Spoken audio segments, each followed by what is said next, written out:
Alright, so I'm going to hop into today's question.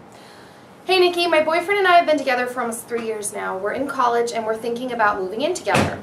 Financially, this would be a good thing that both of us would benefit from. However, I was wondering what your thoughts are on moving in and what it will do to our relationship. We're not married, though we are serious on getting married once we graduate. Thanks.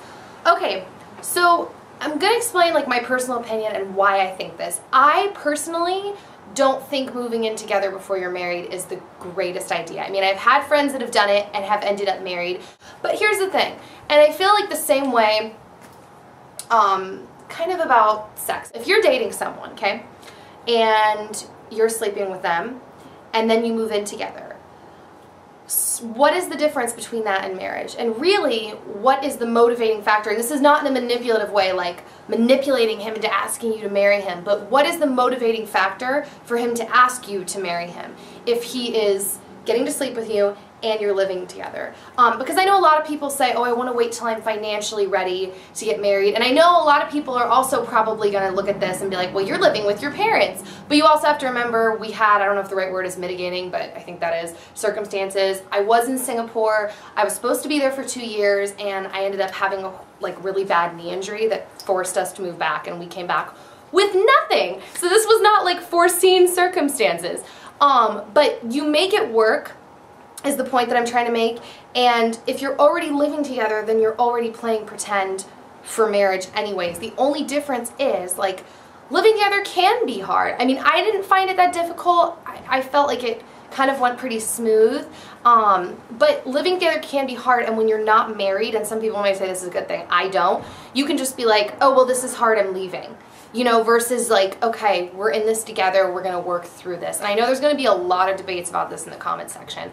Like, oh, that's how you test it out. And I know that's what a lot of people think about sex too. But I can tell you, as someone that didn't have sex before marriage and someone that did not live together before marriage, I knew we'd be okay living together, okay? I knew we were going to be fine having sex together, like, I knew. Now, also, that being said, we spent a lot of time together, and, you know, like, he would be over here till like 3, 4 in the morning, and some nights, if he was over here really, really late, he would just sleep downstairs in our guest bedroom.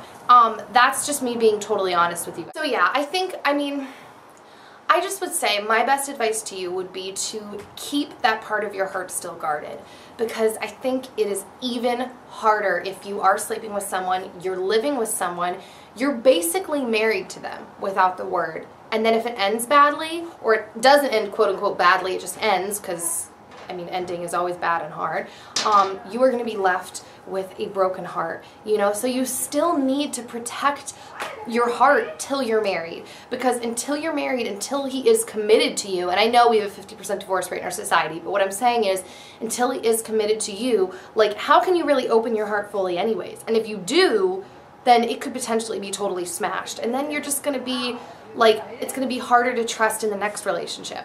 So ultimately it's your life and your decision, but my advice to you would be to wait and just push through the hardship of being broke, living alone, because it will be worth it in the end. And, you know, like, yeah, that would be my advice to you. So I hope this made some sense. But yeah, so I hope you guys have a great rest of the day, and I'll see you next time. Bye. I would just focus on what you like to do right now. That is way more important at this point and way more fun. Boys, especially at a young age, it's attached with a lot of unnecessary heartbreak.